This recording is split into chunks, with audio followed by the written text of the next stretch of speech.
او اکثر د خلکو ذهنونو ته دا اعتراضات راځي هم چې لکه الله جل شانه خو د مخکې نه تقدیر لیکلی دی او دا هر څه لیکلی شوي دي دا پلانکې سړی و مسلمان وي دا به کافر وي او لکه دا پلانکې سړی به نیک عمل کوي او دا بد عمل کوي سړی به غلا کوي او قتل به کوي او شراب بس کوي او زنا به کوي او دا به کوي او هغه به کوي نو دا هر څه الله جل شانه د مخکې لیکلي دي نو په دې باندې سړی اعتراض کوي چې دا لیکلی شوي دي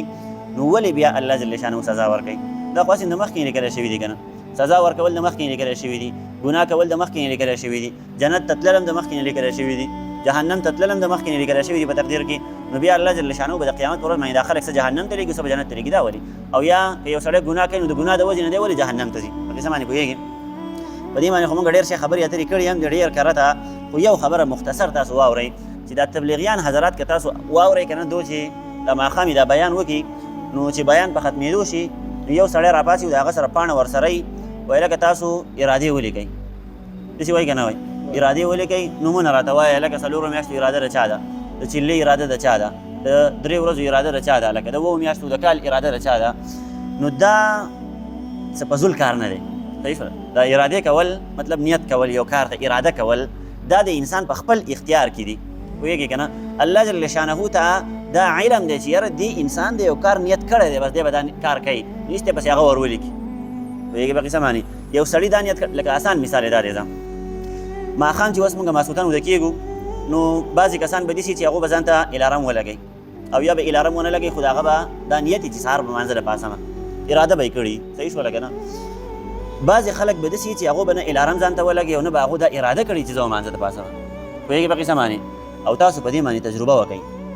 د دین په کارونو باندې خو تجربې نه دي پکار په دې باندې اوس څنګه تجربه کوې چې هلکه لمانځه ته به نه پاسمه نیت مه کوه خو به هر حال لکه د یو سړي ذهن ته خبره نه کوزېږي نو تجربه پرې وکئ د بېګانه ته نیت مه کوه که ته سر لمانځه له راپاڅې راشه ماته ووایه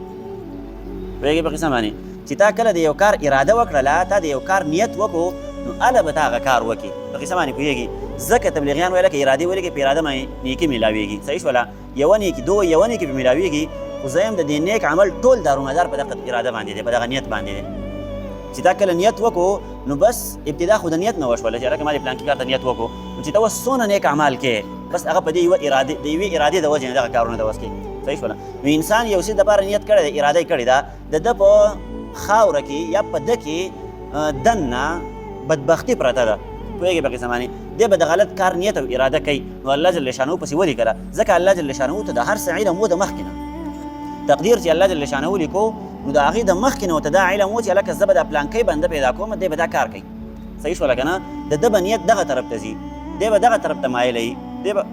ګناهونو طرف ته مایلی دی به صحیح کارونو طرف ته مایلی نو دا ټولې خبرې د الله جل شانه په علم کې وي او دا خبره که نه وي نو دا څه بعیده خو نه ده چې یو ذات داسې ذات دی چې هغه د هر څه نه خبر دی لکه علیم دی او خبیر دی او بصیر دی او سمیع دی دا د دنیا صفات راغلي دي صحیح شوله که نه مونږ وایو دا د الله جل شانه دا صفات چې کوم دي نو دا صرف او صرف د الله جل شانه صفات دي او د هغه سره خاص دي بعضې صفات په دې صفاتو کې داسې دي چې هغه صرف او صرف د الله جل شانه سره خاص دي پوهېږې په قصه باندې بعضې صفات داسې دي چې هغه الله جل شانه انسانانو له هم ورکړلي لکه سمیع او بصیر او اورېدونکی او کتونکی انسان هم اورېدل کوي که نه کوي کتل کوي که نه کوي نو الله جل شانه انسان له هم دغه صفت ورکړلی او خپل صفت هم ذکر کوي وایي زه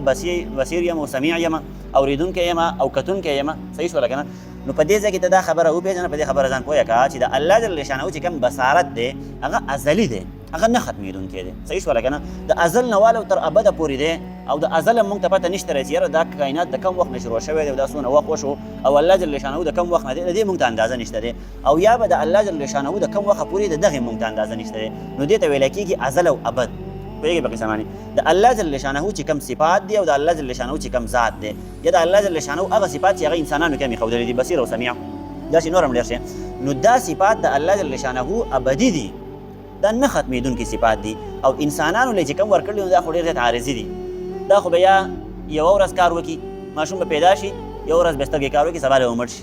یا به یو کال کار وکړي یا به 10 کاله کار وکړي یا به 10 وکړي 50 شپېته به وکړي پیغمبر علیه صلات وسلام فرمایل زما د امت متوسط عمر چې کوم دی 70 اویا کاله دی نو که زیات کار وکړي ستا د سترګې یا ستا د غوږونه یا ستا د خوله نو دا یا دا ستا د ژبه نو دا خو به د مرګه پورې کار وکړي د هغې نه زیات کار نه کوي په قصه پوهېږي بار هم قصه رانه اوږدېږي نو دغه خلک دا اعتراض کوي چې هلکه الله جل شانه ورته لیکلي دي نو دا چونکې زیاتې دی چې یو سړي له بیا عذاب میلاویږي سزا به ورته ورکولی کېږي نو مقصدي جواب دا دی دو ټوک خبره دا ده چې دا هر څه د الله جل شانه په علم کې وو د پلانکې سړی بدبخته دی بس پوهېږې په قصه باندې لکه د دې ما څو پېره دا مثال ذکر کړی دی چې یو پلار 2 زامن دي یو پلار دی دغه دوه زامن دي هغه یو بچی نیکبخته دی او بل بدبخته دی پلار پر دوانو باندې کوشش کوي چې دا نیکبخته شي دوانه جنت ته تلو والا جوړ شي د دوانو صحیح تربیت وکړلی شي په قصه پوهېږي د پلار دغه کوشش دی چې زما دوانه بچي د الله جل شانو عبادت وکړي د الله جل شانو په احکاماتو باندې خپله زندګي تېره کړي د الله جل شانو فرمانبرداري وکړي خو په دې کې دا یو بچی بدبخته دی نو داسې خو نه دی چې پلار پرې محنت نه کوي داسې خو نه دی چې پلار دا خوښه نه ده چې یاره دا بچی دې کامیاب شي د دې نیک عمل رالیو شي د پلار دا خوښه ده خو دا یو بدبخته دی بس د ده په خټه کې بدبختي پرته ده د غلطو کارونو طرف ته مایل کېږي نو دا د پلار ګناه نه ده پوهېږې په قصه باندې دا پر بچي کې خپله بدبختي پرته ده همدغه رنګې دا ټول بندګان د الله جل شانه دپاره دقسې دي الله جل شانه د ټولو سره یو شان مینه محبت کوي پوهېږې په قصه باندې یو سړی اوس بدبخته دی او په خپله بدبخته دی نو په دغه کې د الله جل شانه څه کوتاهي او غلطي نشته دی ټیک شوله که نه تاسو ته وایي د ارادې ډېر غټ دخل دی ځکه ابراهیم علیه صلات وسلام او یعقوب علیه صلات وسلام خپل اولاد ته ووایي چې تاسو خپل نیت سیده کوئ ارادې سیده کوئ چې کله اراده او نیت سیده شو د هغې نه پس به بیا الله جل شانه د هغه نیت او د ارادې مطابق تاسو سره معامله کوي بهرحال دغه وصیتونه به مخکې خلکو کول کیسه ډېره زیاته اوږده شوله نو الله ابراهیم علیه صلات وسلام او یعقوب علیه صلات وسلام دغه خپل اولاد ته دا وصیت وکړو چې تاسو د الله جل شانه عبادت کوئ او خپل نیتونه سیده کوئ او دا ده چې د الله جل شانه سره شرک مه کوئ دغه خبرې اترې وي